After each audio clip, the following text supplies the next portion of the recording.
The leaks for chapter 319 just dropped. Nigeria took a goal shot and you will not believe what happens. Let's get straight into it. We open up with the first page of Ego and a bunch of the superstars. Yes, these are the superstars. We have Noel Noah, we have Chris Prince, we have Lavino, Snuffy, and even Loki in the back. I know, very distinct features. I did a really good job. Thank you. And Ego's questioning them. Why football? Why does it draw on people so deeply? And as we progress to the second page, we see Asagi with the kickoff, passing the ball to Rin, and Ego continues a speech talking about these metaphysical concepts, regardless of birth or wealth. With a single ball, just anyone in the world can freely begin to play. And in the third page, here's where it gets crazy. We see Rin move all the way up here, past these two defenders, who are revealed to be Kuso and Bello. And Ego continues on his speech that the universality of soccer is no doubt one of the reasons why the sport is so popular. But he hints that there might be something even more primal when it comes down to it, the origin of the sports. And now we're getting a proper face-off between Rin and Obabona as they clash forward and back, and Obabona takes the ball, the crowd cheers, and Obabona says he's about to activate. Yes, I know, my Obabona drawing is pretty peak, you don't have to remind me, I know.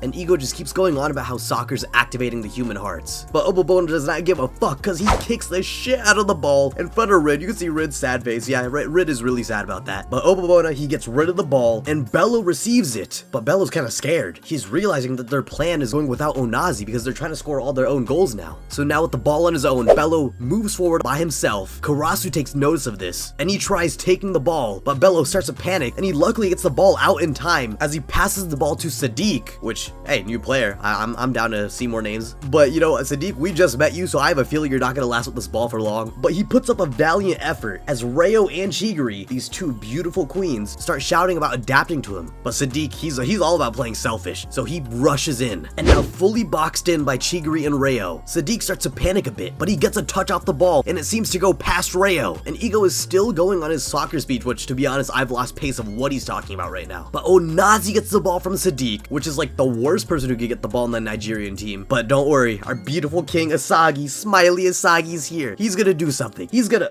Oh, shit. And yeah, that's Onazi. You know, you could tell by his little like ice cream scoop hair.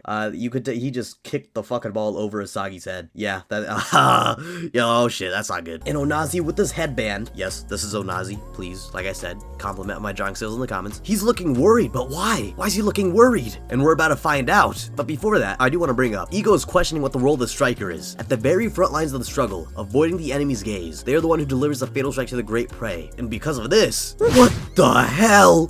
What am I looking at? It's a woolly mammoth, Gagamaru aura farming. I don't think we've ever seen a stronger aura than this. The actual panel is insane. I know my art does do it justice, but you have to see the actual panel. It actually looks fucking crazy. And Ego proclaims that the striker is the one that instinctually pursues the role of the hero, as Onazi goes up for an insane mid-air shot, as Asagi, Aiku, and Ryu all watch helplessly, with Gagamaru and his woolly mammoth in the front. And Onazi lines up for a forward shot, Aiku and Ryu ready to block it. And he's saying that Japan is really something. But then wait a minute, Onazi passes, and Ryu's confused. Ryu's like, what the fuck are you doing, bruh? And Aigu, he doesn't even know what to think either. And then Kuso gets the ball. Kuso, the man who's been panicking this entire game, he gets the ball. And Ego's still going on about what a striker means, but Kuso, he's lining up for that shot. But we go to a double spread, and Rin blocks it. Just absolutely blocks it. And then he starts throwing some trash talk that I cannot believe. Holy shit, I can't believe Rin actually blocked that. And you know, I got these translations from Twitter. The reason it changed is because I was getting them from a Discord, and then and the Discord that was giving me the translations. I don't know who owns that server. I just came from my Blue Lock leaks, man.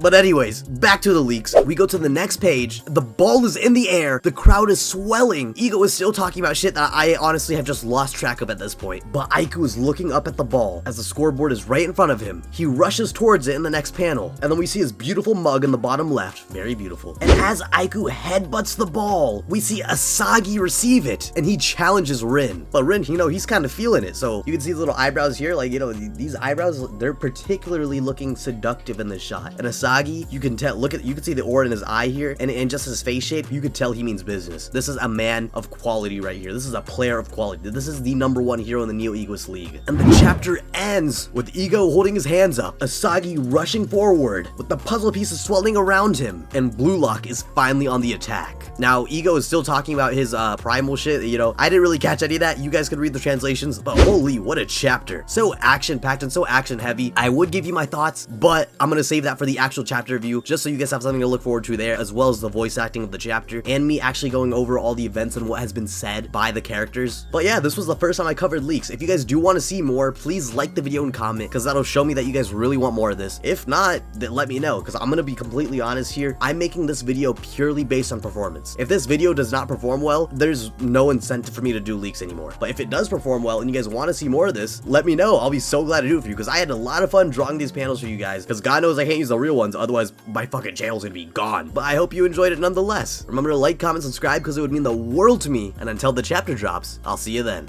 Peace.